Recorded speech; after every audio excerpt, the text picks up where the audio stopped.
Oh wait, nope, wrong screen. But whatever. With that being said, with that happening, welcome back. Welcome back, y'all.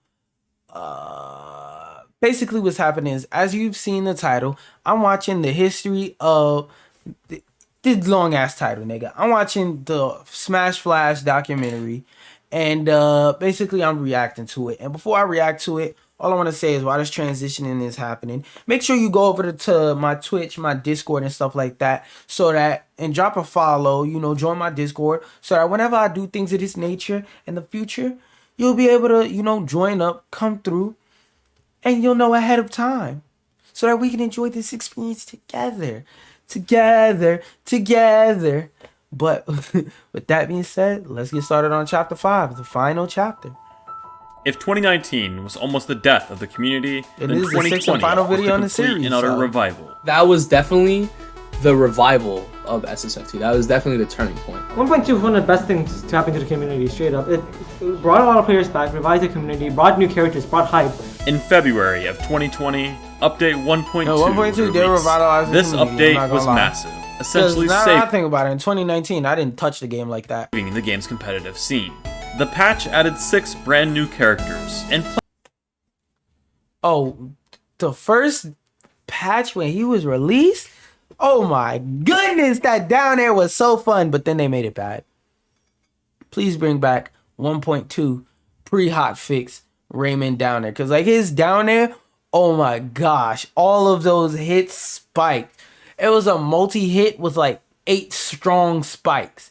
Couldn't recover for shit, but you couldn't recover against him for shit either. Like Richter, when he came out is when they predicted his moveset, because I remember even in the trailer there was a reference to it. Ryu, whatever. I don't know if he has his command inputs to this day, honestly, because I haven't heard anybody who used them. Goodish character, and Jesus, dear Jesus. plenty more content to bring back all those players that left during 2019. This patch would also fix some of those issues the old players had with 1.1, such as some fairly big nerfs to characters like Marth.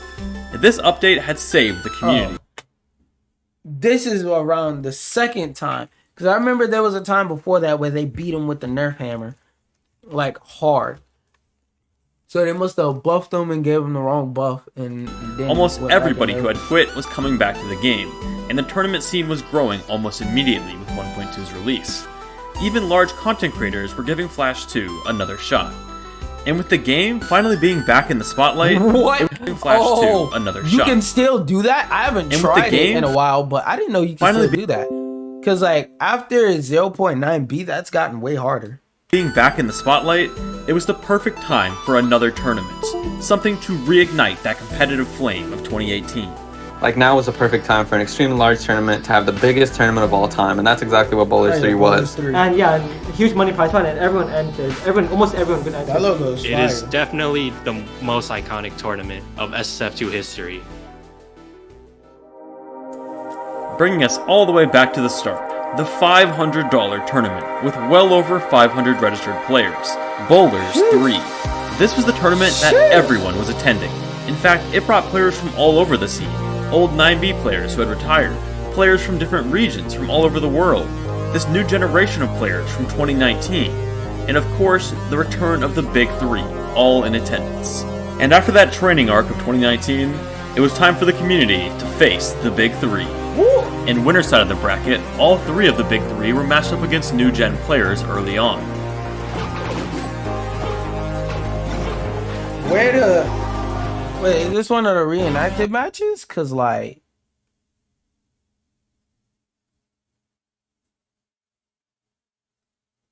nope, these are real matches. I don't know how you ran a tournament.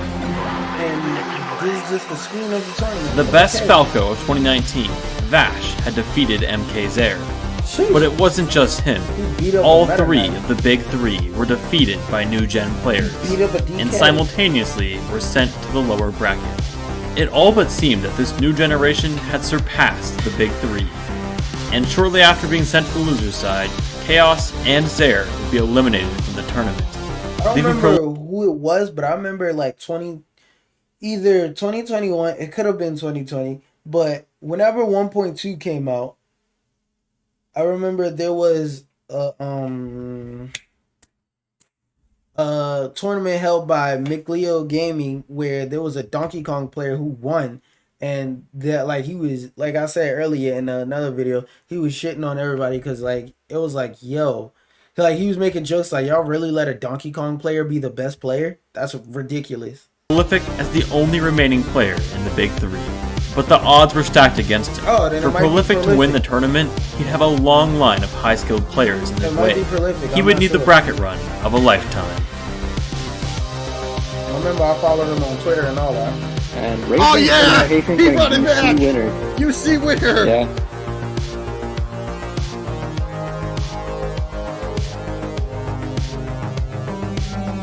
Trying to push this lead into his favor. No. Oh jeez! That kills. Trying to push this lead into his favor. No. Oh jeez! That was a multi-hit of upbeat. You know what? Raymond's short chode eggplant has like triple, quadruple the knockback. So yeah. I might already. Let's go, Prolific!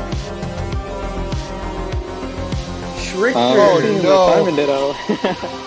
Simon Ditto. I don't like that this. was degenerate.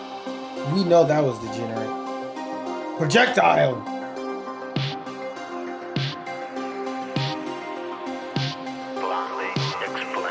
He does what Prolific does. He just starts styling on everyone. I really don't. On somebody's shield, for example. And Prolific getting the strong punish. He's up.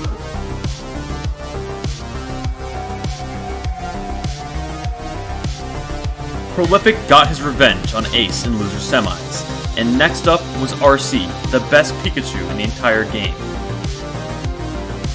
Now this music be distracting. One thing I also liked about the Melee documentary, and another thing I was saying in one of the earlier videos, is that SSF2, because it's sprite based, it's really hard to make a lot of this gameplay look cinematic. Post when the game is being played or whatever and stuff like that. It's really hard, cause like even some Melee stuff, like you could watch certain old Melee VODs, certain old Brawl VODs, Smash, Ultimate, etc., and some of that stuff will still look cinematic even to this day. This game doesn't have that.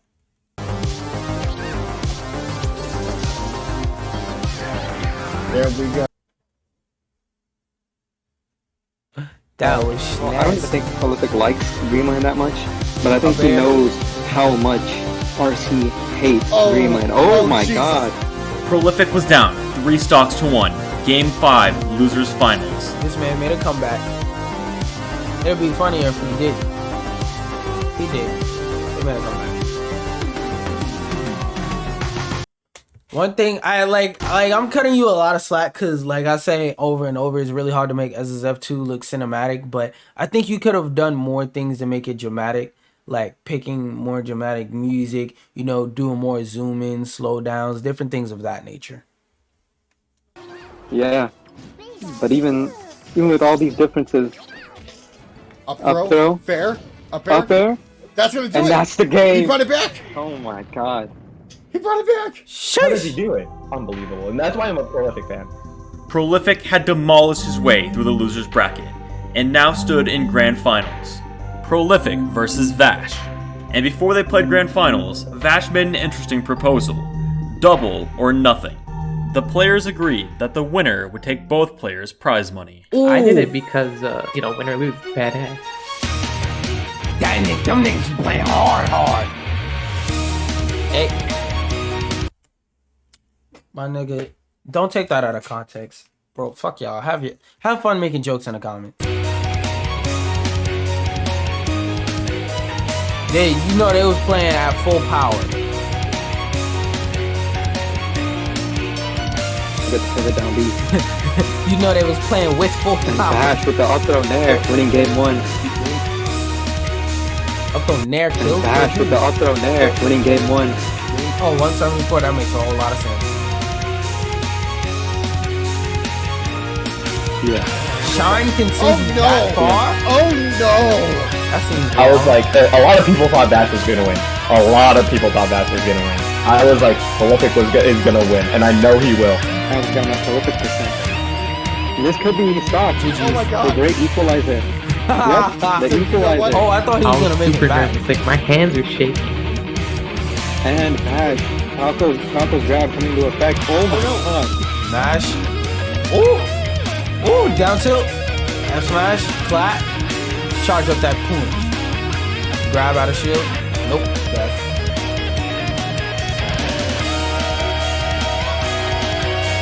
Oh, that was easy. That was a freezy kill. That was a great place to catch a grab. Oh my Up god. there. The DI in itself. Forward air. Come on, come on. If Bash loses this, there. it's less than 7th place. I think they should add You see winner ultimate to win it. down B. to You see DK. winner. You Close see it when out. I take the tournament. Prolific. Classic. Now that's the bowler's winner. Prolific. Now that you think about it. Prolific has won the tournament. That game was probably the game that solidified Prolific as one of the best players of all time. And arguably the greatest player of all time, just straight up. So Prolific, second or first best SF2 player of all time. I think Prolific is one of, if not the greatest players of SSF2 in Sheesh. general. With Over his there? win at Bowlers 3, Up here. Prolific cemented himself in SSF2's history as the That's greatest over of all here. I'm plugging my time. He was the headphones Donkey on. Kong player to push the game to its limits and show us just how exciting Yeah, it was it could probably truly Prolific be. I seen. This brings us to the modern era. of With SF2. new players, MKZ, aka J Max. new storylines, and a thriving scene that continues to grow. Whether you're an old school player or waiting for Framemakers, there's never Oh, been I a can't better wait till Framemakers come out. Only thing I don't like about Framemakers is that there's wave dashing, and that I hope that they don't do that adding mechanics stuff after the game releases, unless they remove wave dashing. Unless they do that, I'm fine with. But everything else out there, they don't do that extra added mechanic stuff, because that's one of the things that turned me off to Nickelodeon All Stars. Like, they added a mechanic that I legitimately made me not want to pick up the controller and play the game ever again. I'm gonna be honest. time to join Until they the release a community. new character. Be 50 years old, and I'll go back and I'll recall the time when I was 16, 17 years old. Even though I stopped playing it many years ago, like SSF2 still means a lot to me. I hope people, whatever their purpose is, just keep enjoying the game. You know. there are people that care about the scene a lot. And that's at the end of the day, that's I what don't really care about what that man I've been gotta more say. proud to be a part of. We've come a long way from the school computer labs. Why is he playing with the toothbrush? And sure, we may just be a flash game, but at the same time, we're so much more than just that.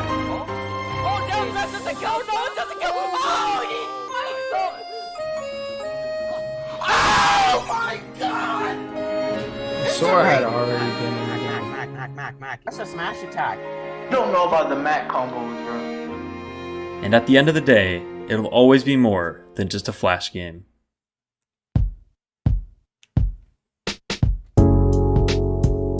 Ooh. Hey, hold on. Hey. Ooh. Ooh. Ooh. Ooh. Ooh. Hey. Hey. Ooh. Ooh. I might have to sample these. Hold on. Like. Like. Like.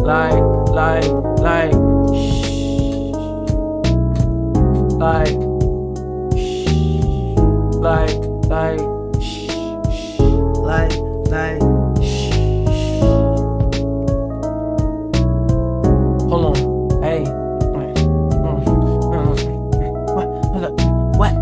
Hello. What? Hello. Is there anything after the credits? This project is far from perfect, and there's so much lore and pockets of history that were left out and didn't quite make it. And I'm really sorry if you were disappointed with the outcome.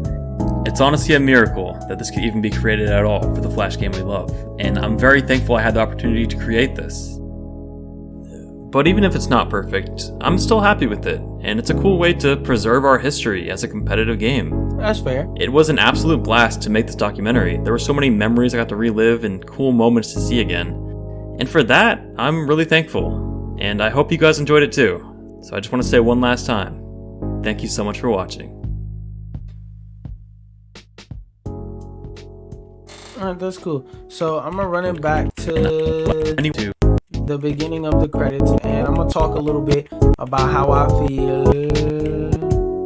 Hey, it'll always be more than just a Flash game. So my thoughts on this documentary, like my number one complaint would be like the production. Well, not the production value. I should say my number one complaint would really be towards the end. It started to get dry, and like the pacing of the film really made me lose energy towards the end because it was a lot of gameplay. And as I already mentioned, my complaints about the gameplay and how it's not very cinematic and whatnot, that really killed the pace of the movie, and towards the end it gets boring.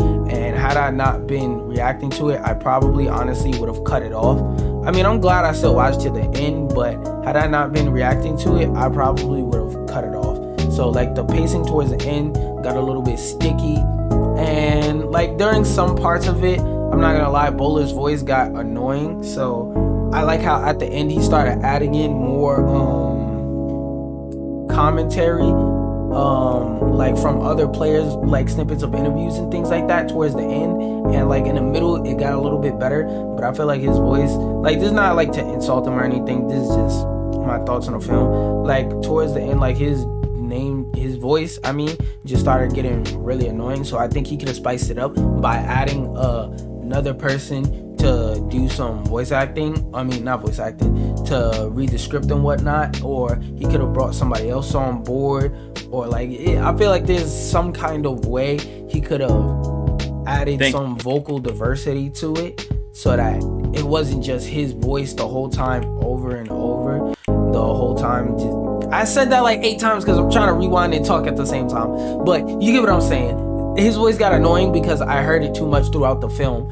I felt like I understand the pandemic and all that, and that the game is worldwide, so you can't necessarily physically interview people like in a Melee documentary, which is really what made the Melee documentary special. But yeah, this game doesn't have an in-depth enough history for you to be able to split this up into more pieces and parts. Because honestly, the way that you design this, I feel like you should, if it's not, I haven't checked this channel, but if it's not, I feel like you should release this in separate parts. So for example, if I just want to go through and watch part 1, part 2, part 3, you should release it like that. That's just an afternoon. But that's about it for everything I could think of off the top of my head, fresh off of watching it. I may have some other thoughts and inputs and criticisms and stuff like that after I watch it, but at that point it'll probably be nitpicking because I already shared my major problems with you, which, like I said, is mostly his voice and the pacing due to how uncinematic the gameplay is. Like, I feel like you could have added to that more to reiterate it again, but I'm repeating myself. So with that being said, fucked up transitions fucking with me again. Peace out, y'all. Don't forget to eat the booty like a bunny. Make sure you follow all my links in the description and join my Discord, so next time that I do something like this, you can follow. Thank you. And you'll know everyone. And I also want to say thank you to you for watching this whole series, even if you only watch a couple videos out of it. Goddamn, my phone ringing. But anyway, peace out, y'all. Don't forget to eat the booty like a bunny. Thank you. Okay, to bye. Everyone in the SF2 community, to all the backers on Kickstarter,